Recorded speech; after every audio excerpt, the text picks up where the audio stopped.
Aquí está el pastor David Ormachea para presentarnos otra audición del programa internacional de radio conocido como Visión para Vivir.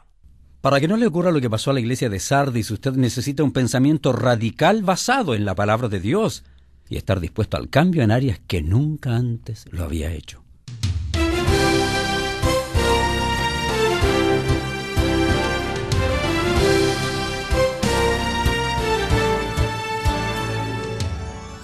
Aunque abundan las congregaciones, las iglesias saludables son pocas.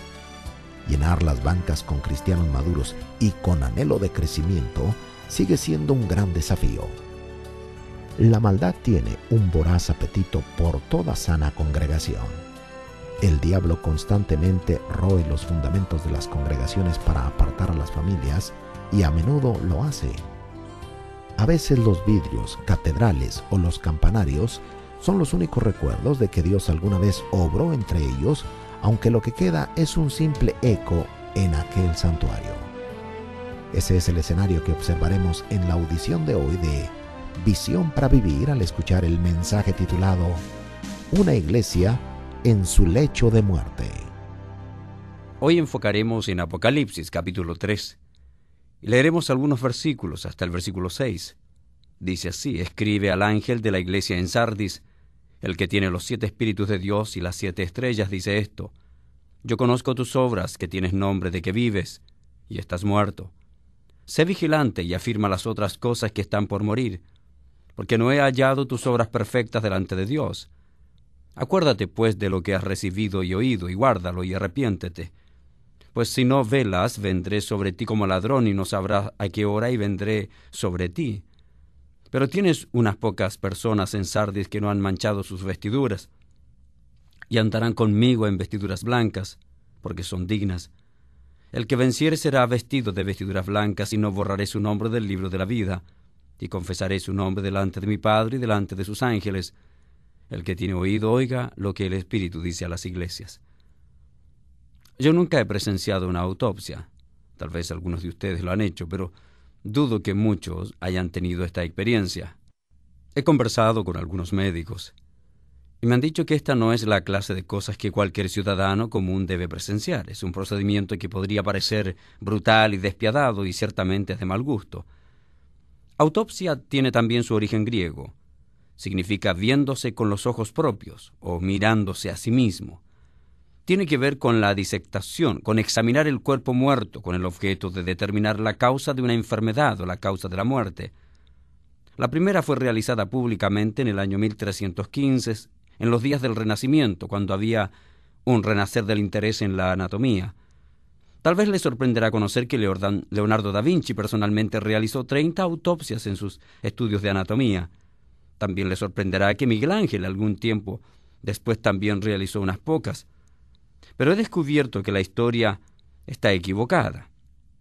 En 1315 no fue la primera autopsia hecha públicamente, y estos hombres no fueron los primeros en hacerla. Tampoco fueron los médicos de aquellos días. El primero en realizar una autopsia fue el propio Jesucristo. Ahora, la autopsia que él practicó fue única. No la realizó en una persona, pero en muchas personas a la vez. No la realizó en un cuerpo muerto, sino en uno viviente. Quizás lo más acertado sería decir que la realizó en los cadáveres vivientes en la ciudad de Sardis, uno de aquellos nublados y polvorientos lugares que casi no se ven hoy, aun si usted viaja al oeste de Turquía. Uno de esos lugares que estaba en un montón de ruinas, pero que fue un interesante lugar en sus días. Allí ocurrió lo que quiero explicarle. Yo no sé si alguna vez ha leído la Rima del Antiguo Marinero. Es algo de literatura interesante. Su autor hace un trabajo magistral para mostrar cómo hombres muertos salen del mar, levantan las velas, usan los remos y guían esa enorme embarcación mientras están muertos. Naturalmente, esta es literatura ficticia. Pero eso no tiene nada que ver con lo que ocurre con Sardis, pero es un buen ejemplo. Me recuerda mucho lo que ocurrió allí. Estaban muertos cantando, muertos predicando, muertos recogiendo ofrendas, muertos como ujieres, gente muerta orando. De acuerdo a este reporte, en los primeros 6 versículos del capítulo 3 de Apocalipsis, tenemos un recuento post-mortem de esa iglesia. No es de una persona, sino de un grupo. Tenían el nombre, como si estuvieran realmente vivos. Pero Jesús, quien tiene la última palabra, dice: ustedes están muertos. El pasaje comienza sin mayor relevancia. Comienza como todas las otras cartas. Comienza diciendo al ángel lo que significa el mensajero de la iglesia de Sardis. Dice al ángel. Y usted y yo ya sabemos que esto tiene referencia más que al edificio de la iglesia. Tiene que ver con la asamblea, la gente que se reúne en aquel edificio. Para eso son los templos, para reunirse. Pero quienes se reúnen regularmente allí son personas. Ellos tienen una forma de adoración consistente, y aunque era diferente a la nuestra, parece que era la mejor forma o la forma regular de adoración de las iglesias de aquellos días. Pero esta en particular, de acuerdo a la época, era un poco diferente, tal vez bastante más diferente. Esta gente estaba muerta. Era una morgue con un campanario de iglesia, pero llena de cuerpos muertos. Antes que vayamos más adelante, déjeme informarle acerca de Sardis, porque usted va a llegar a apreciar la clase de gente que había allí. Sardis tiene una historia rica, es interesante. Es asombroso que es el primer lugar en toda la historia donde podemos encontrar un registro de monedas siendo acuñadas en plata y en oro. Este fue el primer lugar donde el dinero fue usado como un medio de intercambio. ¿No le parece interesante? Parece que esa ciudad siempre tenía un profundo interés en lo que tenía que ver con el dinero. Croesus fue uno de los antiguos reyes cuyo nombre llegó a estar en un refrán, y también, por supuesto, este era un proverbio acerca de la riqueza. En este proverbio decía, tan rico como el rey Croesus. Él fue alguna vez el rey de esta ciudad. Esta ciudad fue una vez la capital del vasto imperio de Libia. Ciudad rica que llegó a ser indulgente, pero que sufrió tremendamente.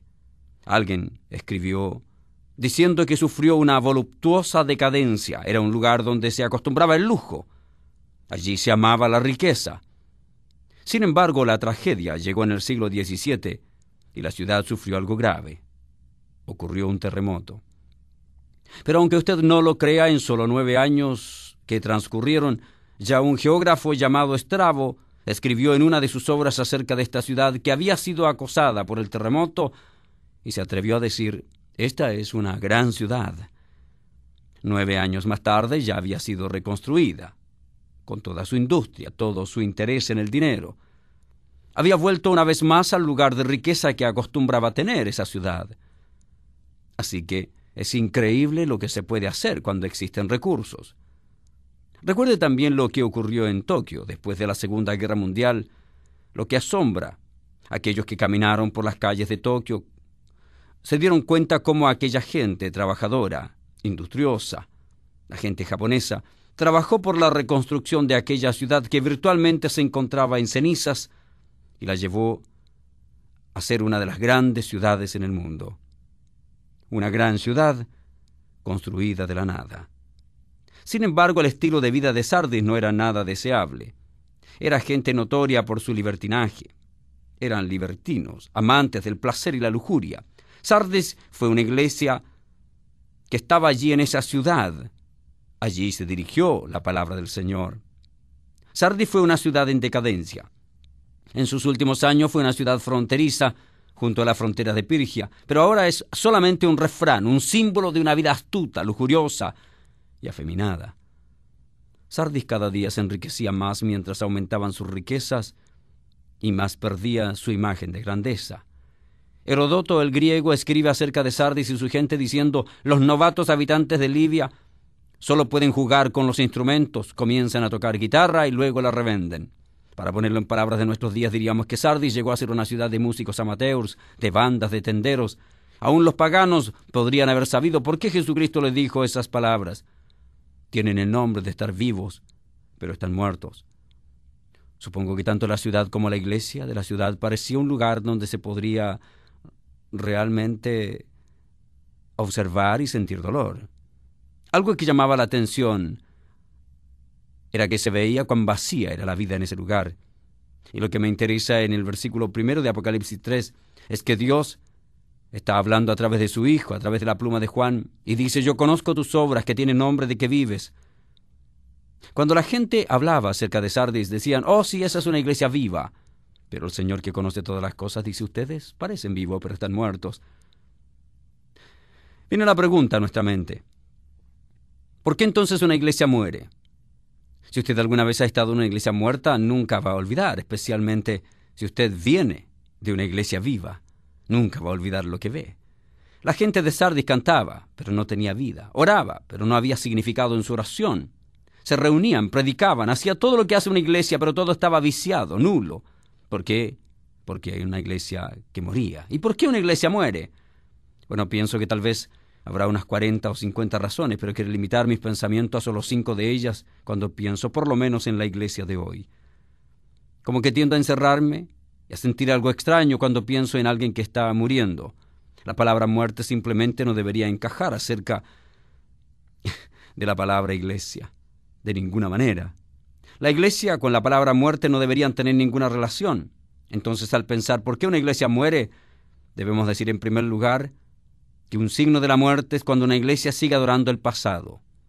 No está necesariamente muerta, pero está en su camino a morir cuando una iglesia continuamente mira hacia atrás y dice: deberíamos ser de la manera que éramos antes. Debemos seguir siendo así. Alguna vez estaba en una conferencia bíblica y me encontré con algunos pastores. Y allí habían algunos que estaban compartiendo cómo en sus congregaciones tenían serios conflictos porque habían personas que seguían mirando hacia el pasado y que estaban presionando constantemente para que las cosas no cambien, sino que más bien se mantenga la misma forma y estructura del pasado. Otra característica de una iglesia que muere es una iglesia que gira en torno a su forma más que a la vida que tiene. Parece que algunas iglesias tienen una adoración por la forma como son, en vez de tener vida en sí misma.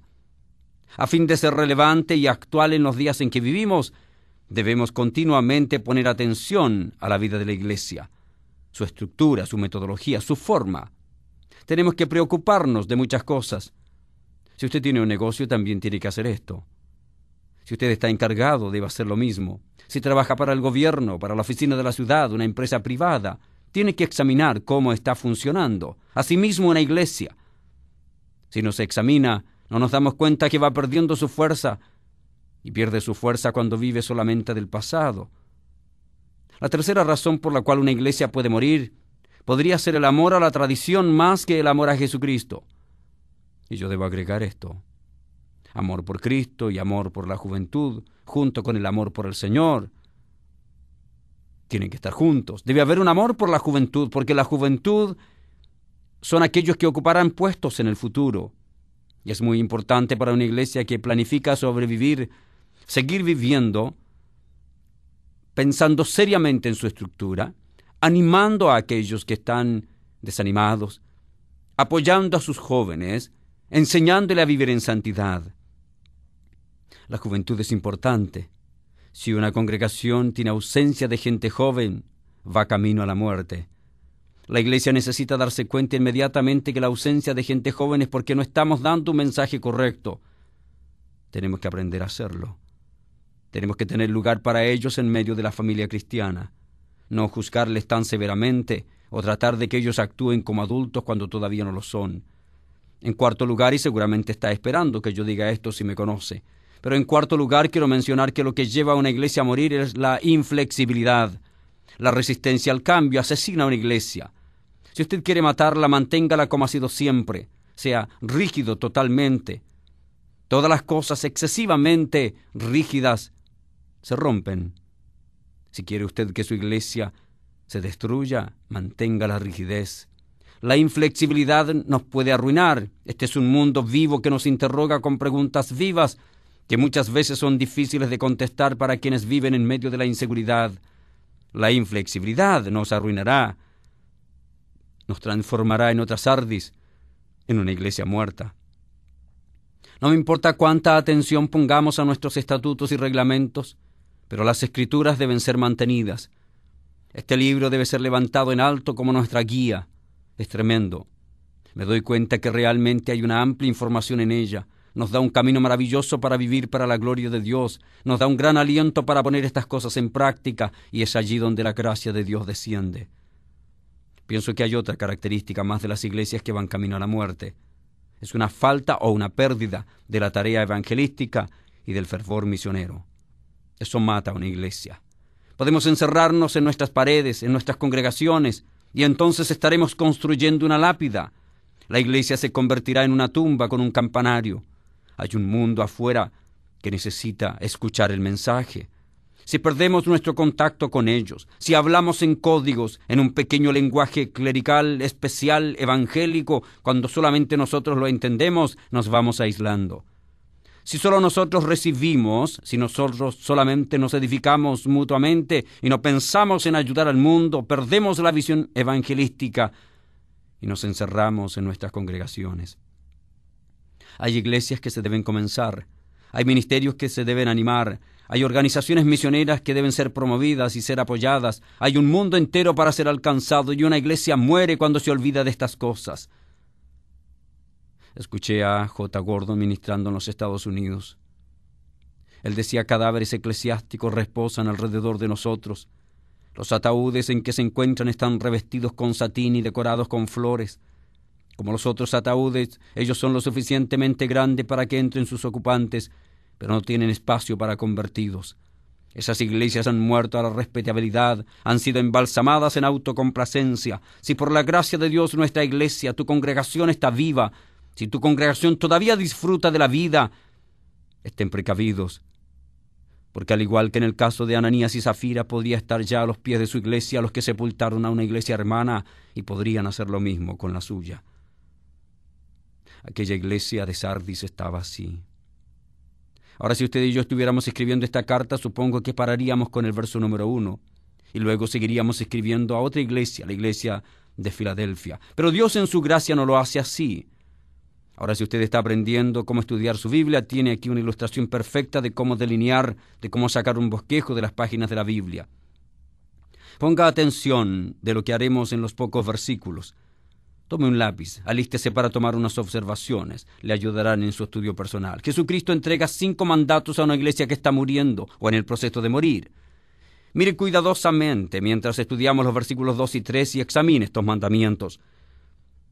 Dice en primer lugar, despierta, vigila. Ese es el primer mandamiento. Segundo dice, afirma, fortalece. El tercer mandamiento es acuérdate. El cuarto es guárdalo. Y el quinto es arrepiéntete.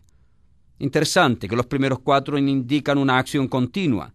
Sigue vigilando, continúa vigilando, sigue fortaleciendo, continúa guardando, sigue acordándote constantemente. Es una acción continua. Pero el último tiene la idea que es un punto en el tiempo. Arrepiéntete, es decir, ahora mismo, en este momento. Examinémoslos uno por uno. Creo que encontrará algunas cosas muy lindas. Si usted es parte de un ministerio, está en una congregación que está en el proceso de morir, déjeme darle algo de esperanza. En primer lugar, sé vigilante, despierta, esa es la idea. Despierta para que sigas velando. Esto se parece mucho cuando nos despertamos. Despertamos a nuestros hijos en la mañana y decimos, despiértate, levanta, toma una acción, haz algo. Dios dice eso, despierten, pónganse a vigilar. Un hombre que ama al Señor, que ama a su congregación, debe estar vigilando permanentemente que ésta no se quede en los laureles. Si usted tiene un negocio, despierte, siga vigilando. Si está en una congregación, despierte, siga vigilando, siga adelante, porque las quijadas de la muerte están listas para devorarlo, quieren atraparlo. Padres, despierten, estén alertas, examinen lo que está pasando en su casa. No se dejen engañar por los pensamientos a las formas de su pasado. Vivan la realidad. Vivimos en un mundo diferente. Estén alertas, sean sensibles y vigilantes. Recientemente compré un traje para hacer ejercicios. Una salida de cancha o un busto de calentamiento. Es de terciopelo, muy suave. Y cada vez que llego a mi casa me dan ganas de ponérmelo. Me lo pongo y está allí aterciopelado, cómodo, pero no hago ejercicio con ese. ¿Es divertido? Claro, mucha gente compramos estos trajes para ejercicios, pero los usamos para descansar, para sentarnos cómodamente. De la misma manera, creo que muchas buscan lindas iglesias para hacer lo mismo, solo para sentarse. El Señor Jesucristo dice: despierten, estén alertas. Examinen lo que pasa, observen. Una vez que nos ha despertado, ahora el Señor dice: ahora afirmen las otras cosas que están por morir. Quiere decir, fortalezca el remanente. Es decir, lo poco que queda que está allí camino a la muerte, afírmelo. Afírmelo. No lo deje que siga por el mismo camino de los demás para que llegue a la muerte. Mantenga usted adelante, firme, siga con su fe, mantenga su participación en la vida de la iglesia. Leon Morris escribe lo siguiente: aquellos contentos con la mediocridad, a quienes les falta el entusiasmo para considerar siquiera las herejías, aquellos que les falta el entusiasmo para tener una profunda convicción que provoca intolerancia, son muy inofensivos para ser dignos de persecución. Y esa es una gran verdad. No hay razón para perseguir a una iglesia que muere. Por eso no sucedía eso con la iglesia de Sardis. ¿Se dio cuenta? Estaba tan muerta que ni siquiera podían examinar las herejías que entraban a la iglesia. Usted no podía ni siquiera tomar una herejía, examinarla en la iglesia de Sardis, porque estaban demasiado ocupados en buscar su comodidad, acomodándose lentamente para dormir.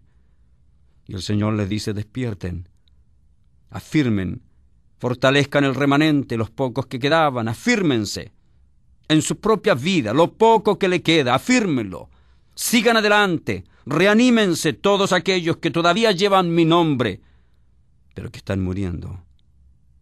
Una vez que comienza a fortalecer, a afirmar, el Señor entrega algunas direcciones de cómo llevar a cabo ese proceso de fortalecimiento.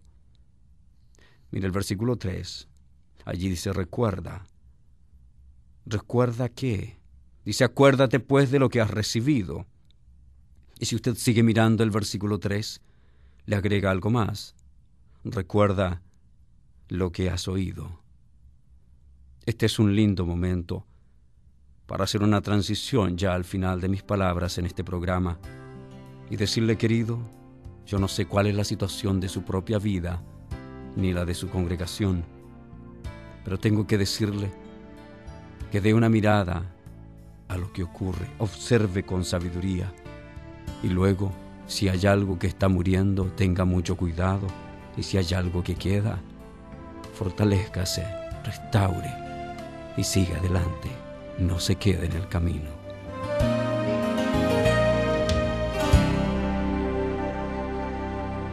Visión para Vivir ha presentado las enseñanzas de los pastores Chuck Swindoll y David Ormachea.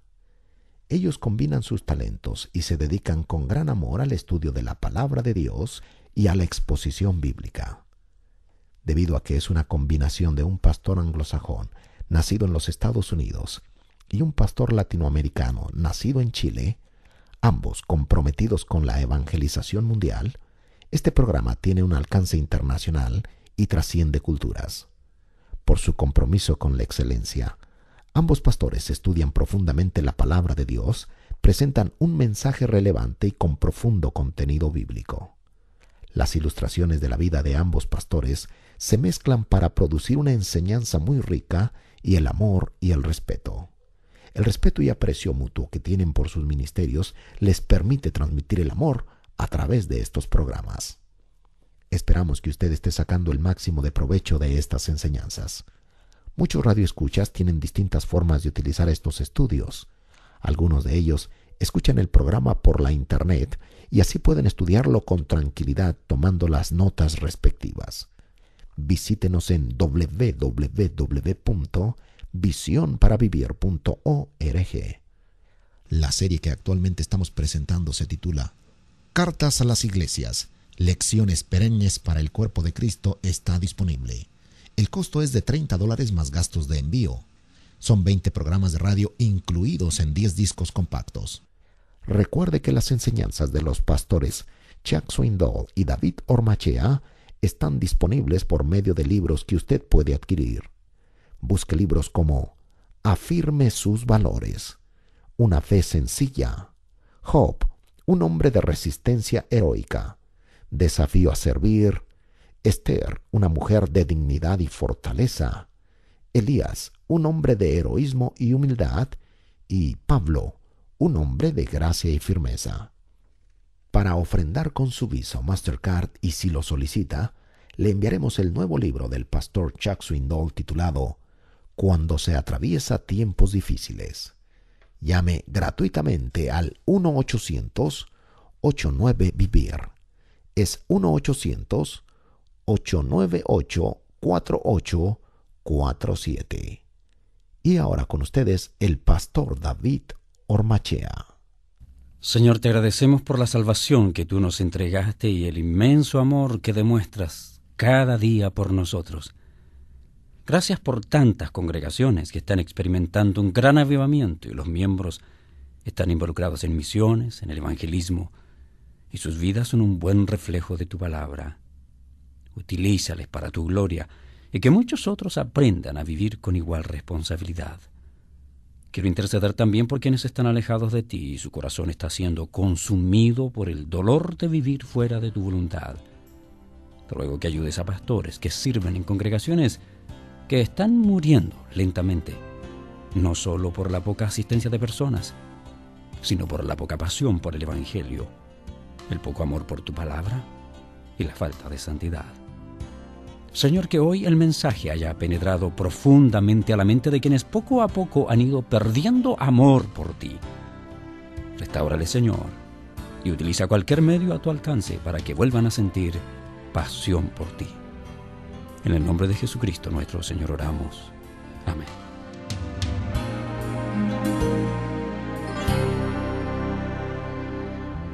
Chuck Swindoll y David Ormachea pueden ser escuchados de lunes a viernes a la misma hora y en esta misma estación de radio. Hasta el próximo programa.